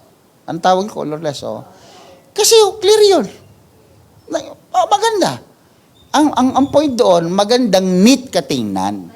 Ngayon, kung ang kuko mo, kulay pula, kulay green, sa tingin mo maganda. Kasi nature ang magsasabi sa'yo kung maganda o hindi. Kasi ang gusto nang sabihin sa atin ni Paul, kayo magdesisyon. Nature kasi ang Pag sinabing nature, kung pinanganak kang gano'n, na walang kulay yan, yun yung nature. Ngayon, kung ang ilalagay mo dyan, may kulay, sabi hindi naman to masama, Pastor, kasi, naman to kasi, pangit ng kuko ko Araw-araw ko bang binubuli dahil sa kuko mo? Hindi ka ba pinapapasok sa eskwela at sa trabaho pag ang kuko mo ay walang kulay? Itinakwil ka ba sa pamilya nyo? Nung walang kulay ang kuko mo? Sister, ngayon, nasagot ko ba ang tanong mo? Kung kaya mong wag lagyan ng kulay, yun nature yun eh. Ngayon, kung gusto nilang lagyan ng kulay at i-depensa nila, it's up to them. Pero again, babalik tayo sa sinabi ni Paul, walang contentious na anak ng Diyos. Eh kung sinabi halimbawa, Pastor, kailangan ko sa trabaho ko, ano ba kasing trabaho mo? Ha? Secret. Oo. Ano kasi ba ang trabaho mo? Bakit kinakailangan mo may kulay? Ano? Na hindi ka lang nga makatype ng maigi. Nakakita ka ba ng clerk na ang kuko ay mahaba? Maniwala ka hindi makatype yun. No? Tingnan mo yung mga typist, mga kapatid, yun, nasa mga opisina ng mga clerk. Pudpud nga yung mga daliri. Yan, mga daliri tuloy ang kuko pala. Oo. Ano pa tanong mga kapatid? Sige. Sige, sister. Anong tanong? Enhancement ng muka o ng katawan. Magpadagdag ng ilong, ganyan. Magpadagdag ng labi. Magpabawas ng ilong. Ano pa? Magpadagdag ng chin. Kumain lang kayo ng kumain, madadagdagan yan. Pati dito, madadagdagan yan. Tignan niyo sa akin, oh. Silicone. Oh. Silicone, semento na, para matibay. Para pagmatagalan. Ganyan. Portland cement. Talagang sigurado. Walang atrasan yan. Walang kahit anong mangyari dyan, buo pa yan. Tinan niyo mga kapatid. Again, let's go back to the question. Why do you want to do it? Babalik tayo doon. Why? Sige nga. Pastor, depende pala sa tao yan. Yes, of course. Kaya palagi may tanong, why do you want to do it? What is your motive? If your motive is to be attractive, then you are trying to make yourself attractive in the eyes of the world, not in the eyes of God. I thought you are a servant of God. Akala ko ba, you are already bought with a price? Akala ko ba, pag may-ari ka ni Kristo? Akala ko ba, sinorender mo na ang buhay mo kay Kristo? Akala ko ba, ikaw ba ay alipin na ni Kristo? Bakit parang hindi yata? Para kay Kristo yung ginagawa mo. Kundi para sa ibang tao, para sa sanlibutan, para sa, because of the peer pressure na gagawa mo. Kaya anong nangyari niyan mga kapatid? Hindi na si Kristo ang Diyos, kundi yung ibang tao na. Yung sanlibutan na. That's my answer. Again, it go back to the question, what is your motive? Why? Yun, kasi hindi mo pwedeng sabihin mali, yung siya din pa rin sabihin tama. So, ibabalidate mo siya sa reason ng tao. Kaya tanong ko sa inyo, ano yung motibo? Ano pa?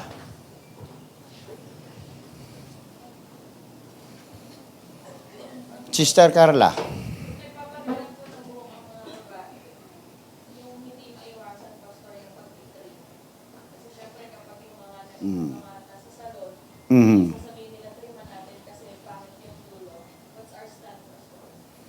Okay, sa mga nagpapariband at hindi naiiwasang itrim, mali naman siguro yon. Kasi si Sister Paz, pinayagan ko magpariband.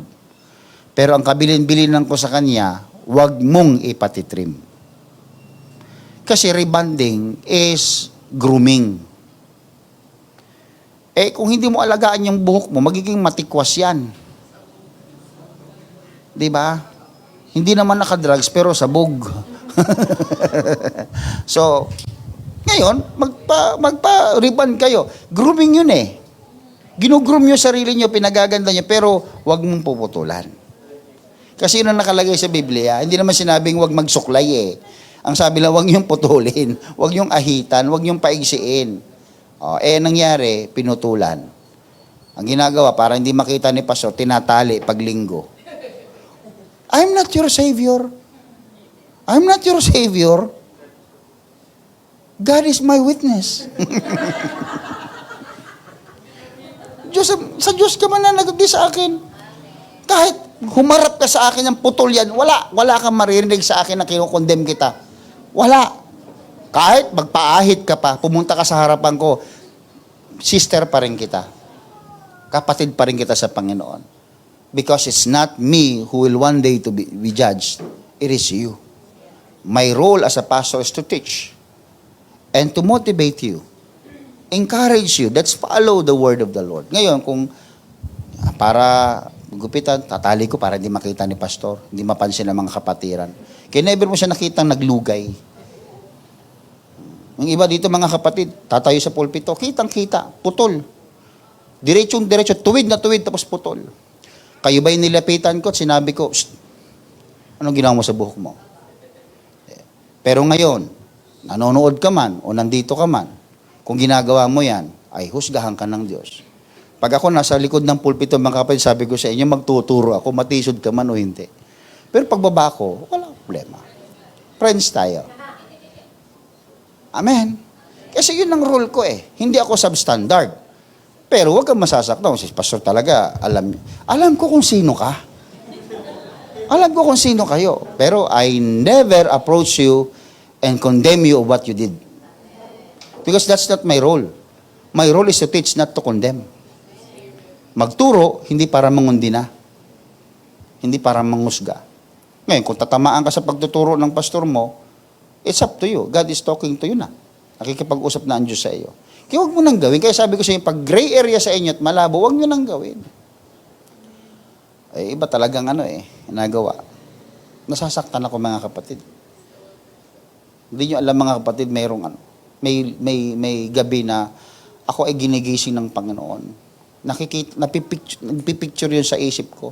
Wala akong magawa. Iiyak lang ako sa Panginoon. Sabi ko, Lord, nagturo naman ako. Pero yun pa rin ang ginawa. Wala akong, susubong ko na lang sa Panginoon. Pero never kong in-approach. Wala kayong naalala na nilapitan ko kayo. Maging sa suot ninyo. Wala. Pero sa likod ng pulpito, dinadaan-daan ko na lang sa patawa-tawa, turo, magaan ng konti para hindi naman kayo mahambalos mga kapatid. Kasi kung gusto niyo bang ganun mga kapatid, may pastor kayo na, psst, bumaba ka sa pulpito, tignan mo yung buhok mo, tuwid na tuwid, pati yung pagkakagupit, tuwid na tuwid. Psst, yung suot mo, gusto niyo bang ganun ako mga kapatid? Psst, yung suot mo, para kami dala-dalang demonyo dito. Di ba? Di ba? O nakaupo ka dyan, nakaganon ka pa. O naka-miniskirt kang ganon. Upo ka sa harapan ko. Hoy, demonya, lumayas ka dito. Ganunin ko kayo. Payag kayo, di ba? Gusto nyo ganon? Di ba? Hindi pwede. Parang naman Pastor, wag naman ganon. Yun nga yun. Kaya nga ang role ko is to teach lang. Nasa inyo yun, mga kapatid. Part of the stewardship of the body. Brother Gander, meron kang gusto itanong kanina? Sige. Kung magpapa? Ano? Di ko nakuha. Nagpatato pero Deuteronomy chapter 6 verse 4. Ay, loko-loko yun. Oo. Ay, pinatato niya. Oo. Yung stewardship of the body kasi, ang tattoo kasi is, considered as mark of slavery kasi yun eh. Minamarkahan ng slave nung unang panahon.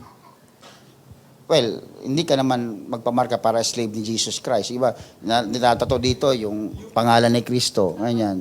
Jesus Christ, UPC Care, dito sa kabila. Grabe ka ha, napaka-loyal mo ha. Connecting people to Jesus Christ, nakalagay pa dito sa likod. Ang tindi mo. Ano na?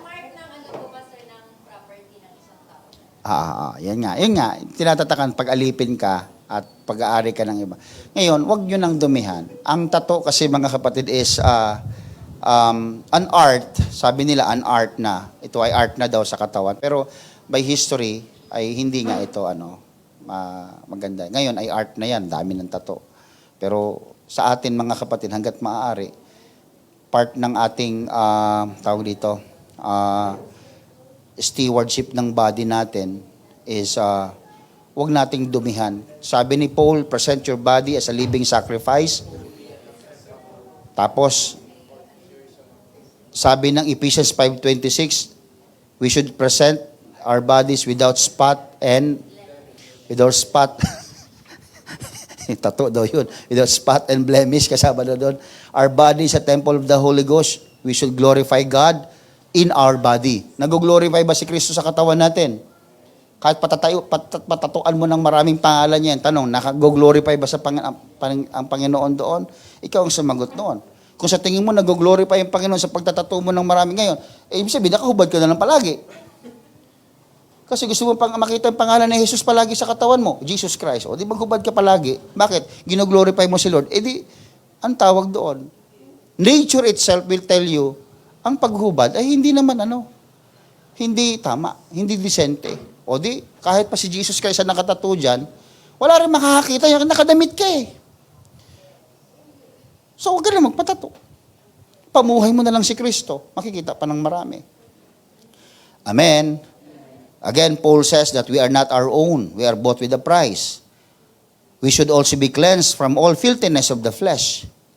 We should preserve our body, not only spirit and soul, but also our body. Si Paul mismo, in-emphasize niya na we should discipline our body because what will be the benefit? God is the one who will benefit it because God, our body is a temple of God, temple of the Holy Ghost. Everybody say amen. That's why we should avoid anything that offends the Lord. Everybody say amen. So, pati yung eating habits natin, yan. Gluttony, yan. Kain ng kain, kasalanan din po yan. Tingnan mo ngayon mga kapatid ng sanlibutan, usong-uso ngayon yung eat all you can, only, yung mukbang. Minsan pati si JB mga kapatid, nalilibang siyang manood ng mukbang. Pagkatapos siya panoorin, sasabihin niya, Mama, gutom ako. Hindi, totoo yun. Gutom ako, Mama. Pag nanonood siya ng mukbang, kahit ikaw naman din, magugutom ka eh. Pero grabe kumain. Gluttony na yun. Yung bunganga niya, halos punuin niya ang tawag doon na gluttony. Masama din yun mga kapatid. Ngayon, sabihin na natin masarap kumain, pero pag gano'n naman excessive, ay kasalanan na rin yun. Drunkenness or any form of intoxication, they will not inherit the kingdom of God. This is part of the snares in the world. Bahagi ito ng pangsisilo sa atin sa mundo. Even moderate drinking affects the brain and body. More importantly, it affects spirituality because it breaks down restraint placed by the spirit and the conscience against the commission of sin. Kaya tinan nyo, ang lasing, ang lakas na loob na gumawa ng kasalanan. Kasi lasing. Kinabukasan, nalasing ako, brad eh. Ayun na. Yung sabihin, kung nagkakaroon ng enerhiya o encouragement, ikaw, na mag-commit ng sin dahil sa ginagawa mo, in any kind of intoxication, that is wrong. Everybody say amen. Last but not the least is the wrong company, and also the disputes, the fellowship. Pag mali ang ating sinasamahan, magkakamali din ang ating pamumuhay. Hindi ko na masyadong yung wrong company, mga kapatid, huwag tayong makipamatok sa mga unbelievers, mga kapatid. Bakit? Kasi yung pamumuhay nila, yung fellowship natin, it should be with the same feathers, no? Parehas, kabalahibo natin, ka-espiritu natin, hindi yung equally yoked tayo sa unbelievers, mga kapatid. Huwag daw po natin gagawin yon. Huwag daw tayong ma-identify sa mga taong gumagawa ng kasalanan o yung lifestyle nila. Huwag kang pwede kang makipagkaibigan, huwag kang makipamatok. Yung sumunod ba sa kanilang ginagawa. Yan. Nakasulat sa 1 Corinthians 5:9-11 naman yan, nakalagay dyan eh. Disputes. Ano yun? Pag may mga pagtatalo sa loob ng simbahan o sa loob ng gawain, tayo ay hindi pumupunta sa korte. Kakasuhan mo, bakit? Pastor, nasasaguan ako sa mukha niya. Mayroon tayong sariling korte sa simbahan. Kaya nakakahiya nga mga kapatid kung pupunta tayo sa barangay, nagbabaranggayan, magkapatid sa Panginoon. Kung marunong-runong yung lupon doon, sasabihin, nako, sa church nyo yan harapin. Problema nyo sa simbahan yan, ayusin nyo, may sarili kayong korte eh. Totoo yun mga kapatid. May sarili tayong korte dito sa simbahan. at ang ating judge ay ang Panginoon. Everybody say amen. Worldly activities. Okay, bago ako magtapos, i-regulate natin yung musika natin. Sports, games, and amusements. Ano yung regulate yung music? Yung mga musika natin, kung ito naman ay nakakasakit na ng damdamin, huwag nyo namang pakinggan ng pakinggan. Palaging ganun eh. Ang musika kasi mga kapatid, tandaan nyo mga kapatid, si Lucifer, ay siya ang in charge sa music sa langit. And he knows how to play music. And he knows how to attract the people using music. Tingnan nyo tayo pag musika mga kapatid. Kaya sa jeep, kahit walang lyrics yan, tumutunog yan. Yung paa mo napapaindak. Nakukuha ng musika yung ating atensyon na hindi natin namamalayan. Lyrics ng music. Meron ako, nakalimutan ko lang yung title eh. Pero ang ganda ng pagkakasulat niya, sabi niya, look at that. That is not just a music. That is a testimony of Lucifer. I-research ko yung anong song na yon. Minsan ko pa naman napatugtog yun. Sabi ko, parang napatugtog ko yun Yung pala, sinikwento niya doon yung kwento ni Lucifer. Biblical din, yung inisa-isa niya, sabi ko, hindi natin namamalayan yun O, tingnan nyo rin ang lyrics, mga kapatid. Kaya, makinig kayo ng mga musikang hindi naman nagbibigay ng kabanalan, ang binibigay sa atin yung emotion. Diba? Magbigay kayo ng example. Ano yung salamin? Ano ba yung salamin na yan? Ano yun? Nakikita ko lang Ano yun? Sabi ni JB, ang puso ko kirot-kirot. Ano yun? Ang sabi ni JB, di ba? Ano yun? Durugo. Yun, dugo, puso. Sabi niya.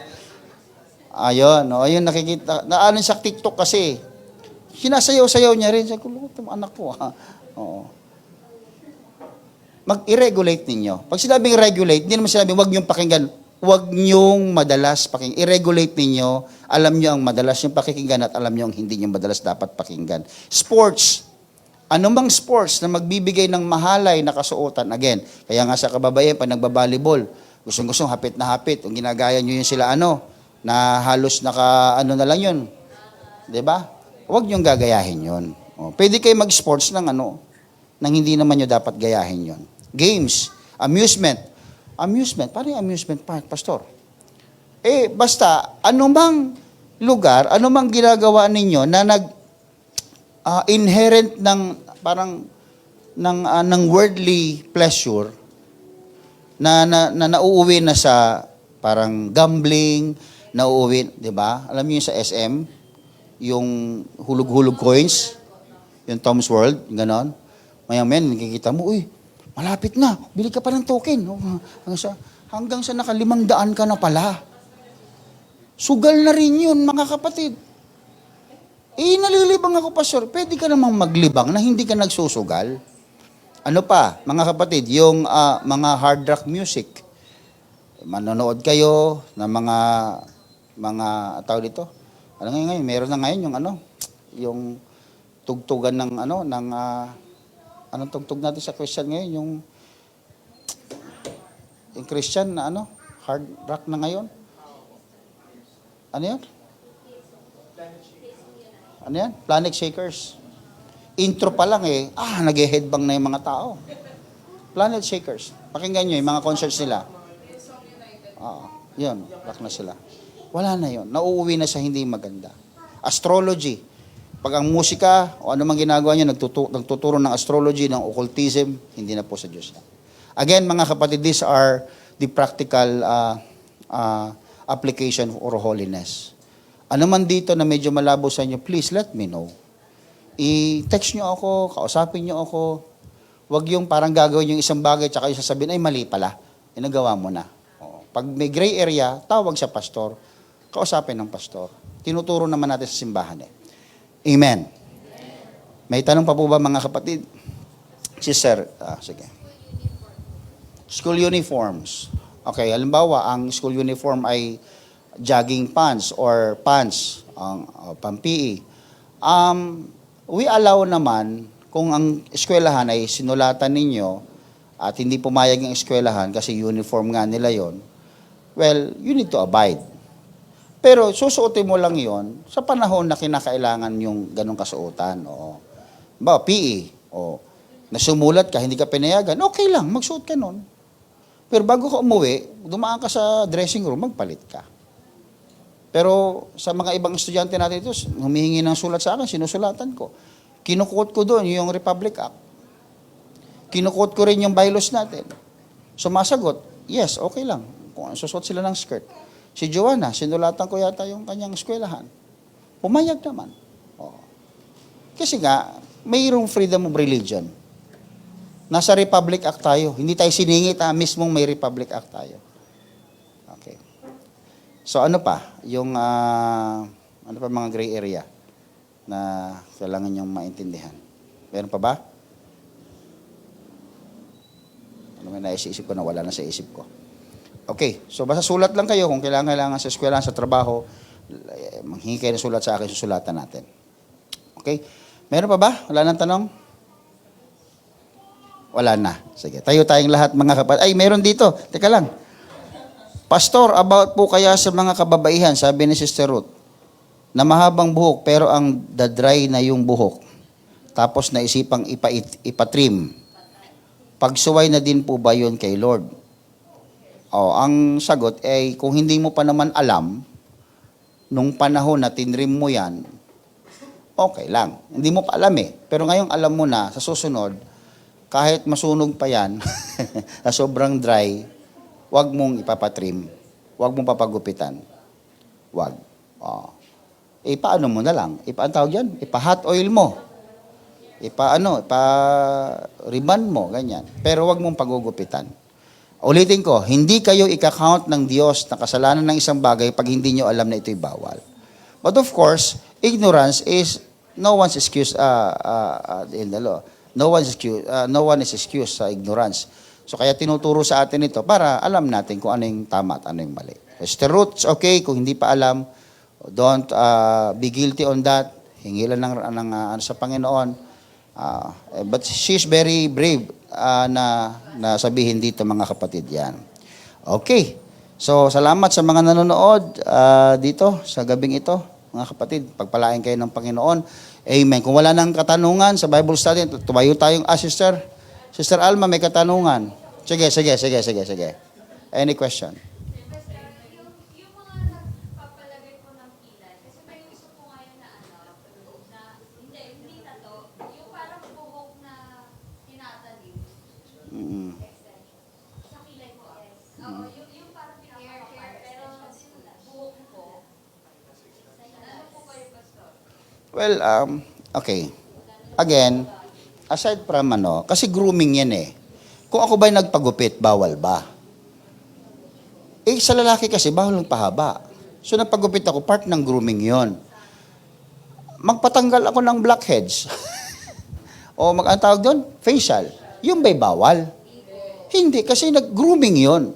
Kung sa babae naman, yung nagpalagay siya ng gano'n, kung sakali naman, talagang wala siya, at walang makita, walang maaninag, at nagpalagay siya, at hindi namang halata na siya'y nilagyan, kung yun ay part of grooming, it's okay. Pero kung meron ka naman, lalagyan mo lang para lang excessive yung dating, mapansin, ay iba na yon. Ulitin ko mga kapatid, may discretion pa rin kayo. Pero tatandaan nyo palagi, yes, check your motive. Bakit ko gagawin ito? Kasi para mag-increase yung confidence ko, hindi naman halata na nilagyan ko, it's okay. Grooming mo yan. Oo. Wag kayong kung magpapakulay ng buhok, sige, pakulay ng buhok. Ang iba sa atin, namumuti na ako, namumuti ng buhok ko. Pero alam niyo mga kapatid, may mga hindi naman sinabi yan na may impyerno ka pag nagpakulay ka. Pero ba't di ako nagpapakulay na? Kasi ayaw ko naman na magkaroon ng katitisuran sa simbahan. Kung gusto ninyo, kayo, wag lang kayo magpakulay ng kulay green, kulay blue, kulay rainbow na.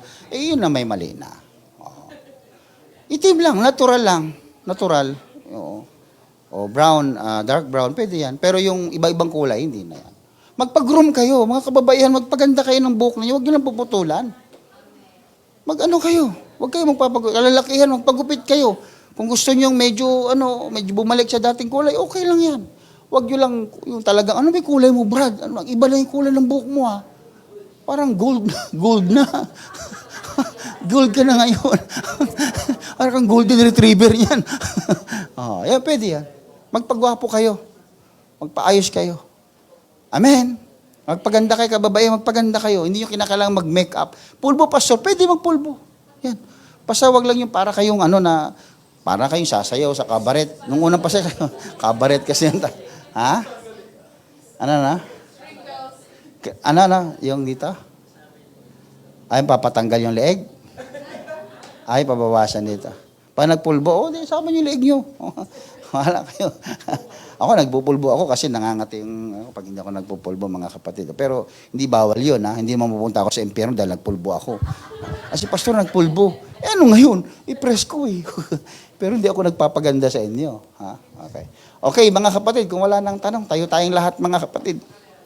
Palakpakan po natin ang Panginoon. Amen. Salamat sa Diyos. Hallelujah. Purihin ang Panginoon. Hallelujah. Glory to His wonderful and holy name.